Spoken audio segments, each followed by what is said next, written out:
ओम नमः शिवाय। दोस्तों, एक बार देवी सरस्वती ब्रह्मदेव के पास आकर उन्हें पूछने लगती है, हे स्वामी, आपने सृष्टि की रचना की है।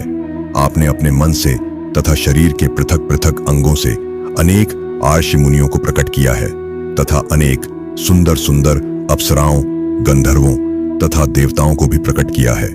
आपने ही स्त्रियों को सौंदर्य और चंचलता प्रदान की है। किंतु हे प्रभु, स्त्रियों में ही गर्भ की उत्पत्ति क्यों होती है? संसार में केवल स्त्रियां ही गर्भ धारण क्यों करती है? इसके पीछे क्या कारण है? यह कष्ट केवल स्त्रियों को ही क्यों सहन करना पड़ता है? तब ब्रह्मा जी मुस्कुराते हुए कहते हैं, हे देवी, आज आपने उचित ही प्रश्न किया है और यह बात सत्य है कि संसार में सभी रोगों और कष्टों से बढ़कर गर्भधारण का कष्ट होता है। गर्भ धारण करने में स्त्रियों को अत्यधिक पीड़ा होती है। इस विषय में मैं आपको एक प्राचीन रहस्य सुनाता हूं, जिसे आप ध्यान से पूरा सुनिए। जो भी स्त्री इस कथा का श्रवण करती है, उसे अत्यंत गुणवान तथा रूपवान पुत्र की प्राप्ति होती है। देवी सरस्वती कहती हैं, हे प्रभु, मैं इस कथा को ध्यानपूर्वक सुनूंगी। कृपया आप इस कथा को मुझसे कहिए। फिर ब्रह्मा जी कहते हैं, हे देवी, पुलत्स्य का जन्म मेरे कान से हुआ था। पुलत्स्य मेरे मानस पुत्रों में से एक है। मैंने उसे अनेक प्रकार की विद्याएं प्रदान की तथा उसके प्रकट होने का उद्देश्य उसे समझाया। फिर मैंने उसे संसार के कल्याण के लिए तपस्या करने का उत्तम कार्य सौंप दिया। मेरी ही आज्ञा से सत्य युग में महर्षि पुलस्त्य सुमेरु पर्वत के उच्च बिंदु पर तपस्या करने के लिए चला गया। वहां पर आश्रम का निर्माण करके पुलत्स्य घोर तपस्या करने लगे। उसी समय अनेक गंधर्व, देवता, दानव तथा अप्सराएं उस स्थान पर विचरण करने के लिए आया करते थे। उन सभी की दृष्टि पुलत्स्य पर, तो वे सभी उनकी चेष्टा करने लगे। उन्होंने पुलत्स्य की तपस्या में अनेक बार विघ्न उत्पन्न करने का प्रयास किया। खेल खेल में अप्सराएं पुलत्स्य के तप को भंग करने का प्रयास करने लगी, उनकी तपस्या में बाधा निर्माण करने लगी। तभी पुलत्स्य ने क्रोध में आकर वहां पर उपस्थित सभी अप्सराओं और गंधर्वों को यह चेतावनी दे दी, आज के बाद जो भी प्राणी उनके सामने आएगा और उनकी तपस्या में विघ्न डालेगा, वह गर्भ धारण करेगा। पुलत्स्य की ऐसी कठोर वाणी सुनकर समस्त अप्सराएं, गंधर्व आदि भयभीत हो गए और वहां से डरकर दूर भाग गए। उसी समय में पर्वत की कमर में आर्षि तृणबिंदु की कन्या हविहुआ अपने माता पिता के साथ निवास करती थी। वह महर्षि पुलत्स्य के कहे गए वचन को नहीं जानती थी। फिर एक दिन वह अपनी सहेलियों को खोजते हुए सुमेरु पर्वत के उस स्थान पर चली गई जहां पर आर्षि पुलत्स्य तपस्या कर रहे होते हैं। तृणबिंदु की कन्या अपने सहेलियों को पुकारते हुए महर्षि पुलत्स्य के आश्रम पर पहुंच गई। जब आविर्भूत महर्षि पुलत्स्य के सामने आकर खड़ी हो गई तो उनकी दृष्टि उस स्त्री पर पड़ी। महर्षि पुलत्स्य की दृष्टि पड़ते ही पुलत्स्य के श्राप का प्रभाव उस पर पड़ने लगा। तत्काल ही उसका शरीर पीला पड़ने लगा और वह उसी क्षण गर्भवती हो गई। अचानक स्वयं के शरीर में इस प्रकार का विचित्र बदलाव देखकर विभु अत्यंत घबरा गई। इतने में ही उसकी सखियां उस स्थान पर आ गईं। तो फिर बुआ ने उन्हें उस घटना के बारे में बता दिया। फिर बुआ की सहेलियां उसे लेकर उसके पिता के घर पर चली गईं। वहां जाकर फिर बुआ ने अपने पिता को सारा वृतांत सुना दिया। अपनी पुत्री की यह बात सुनकर महर्षि तृणबिंदु को बड्ढा दुख हुआ। अब उन्होंने ध्यान लगाकर सब कुछ देख लिया तो उन्हें पता चला कि महर्षि पुलत्स्य के द्वारा श्राप दिए जाने पर उनकी पुत्री गर्भवती हो गई है।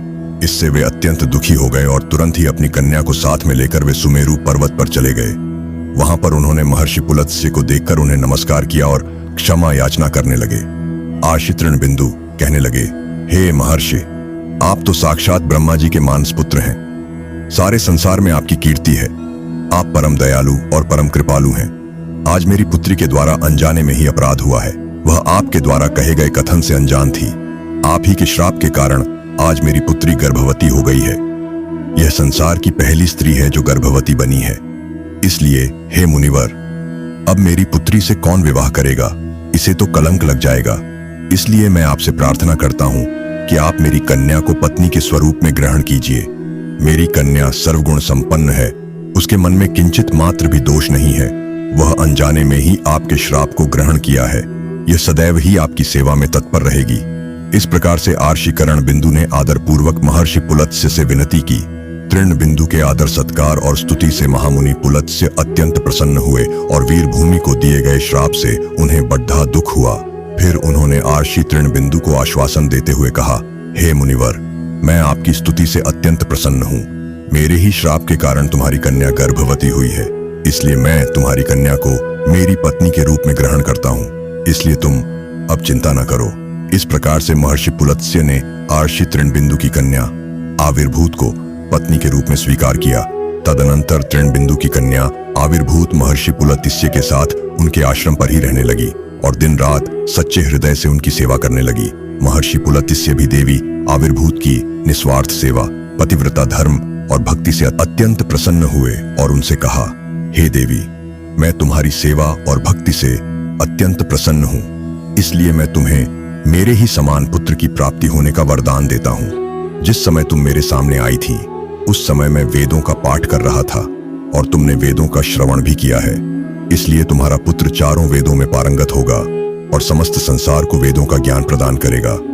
तुम्हारा यह पुत्र सारे संसार में विश्रवा के नाम से प्रसिद्ध होगा। फिर कुछ समय के उपरांत देवी आविर्भूत ने एक अत्यंत गुणवान पुत्र को जन्म दिया। महर्षि पुलत्स्य के कथन अनुसार उस पुत्र का नाम विश्रवा रखा गया। विश्रवा अपने पिता महर्षि पुलत्स्य के समान ही विद्वान, सत्यवादी और धर्म का पालन करने वाले थे। उनकी ख्याति संपूर्ण विश्व में हुई। उनकी कीर्ति और महानता को देखते हुए महर्षि भारद्वाज ने अपनी पुत्री एडविना का विवाह उनके साथ कर दिया। फिर मुनि विश्रवा की पत्नी एडविना के गर्भ से एक पुत्र का जन्म हुआ जिसका नाम वेद श्रवण रखा गया। वेद श्रवण का ही एक नाम कुबेर है। कुबेर जी ने ब्रह्मा जी को प्रसन्न करने के लिए कठोर तपस्या की। फिर कुबेर की तपस्या से प्रसन्न होकर ब्रह्मदेव ने उन्हें वरदान दिया और उन्हें उत्तर दिशा का स्वामी तथा धनाध्यक्ष बना दिया। इसके साथ ही मन की गति से चलने वाला पुष्पक विमान कुबेर को भेंट दिया। कुबेर जी धन के स्वामी हैं। गंधमादन पर्वत पर स्थित संपत्ति का चौथा भाग कुबेर जी के ही नियंत्रण में है।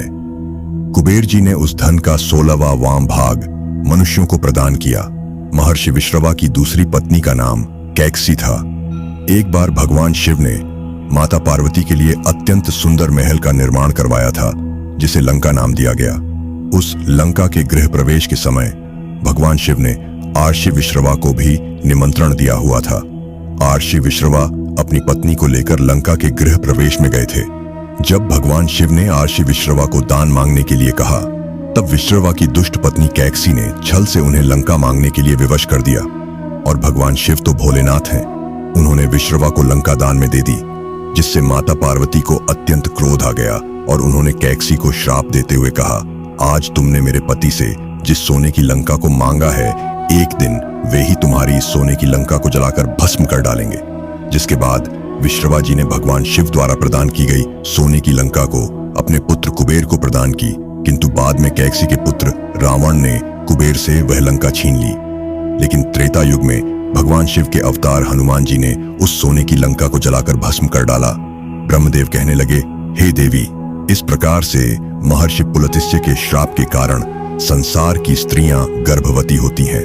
मैंने संसार की समस्त स्त्रियों को पुरुषों से भी अधिक सहनशील बनाया है।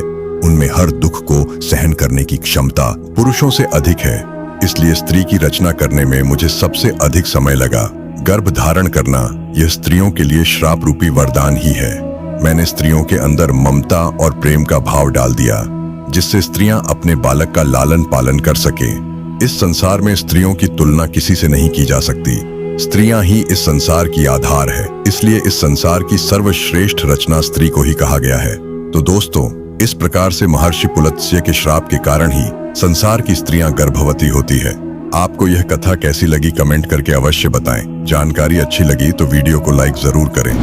कमेंट में हर हर महादेव अवश्य लिखें। साथ ही चैनल को सब्सक्राइब करना ना भूलें।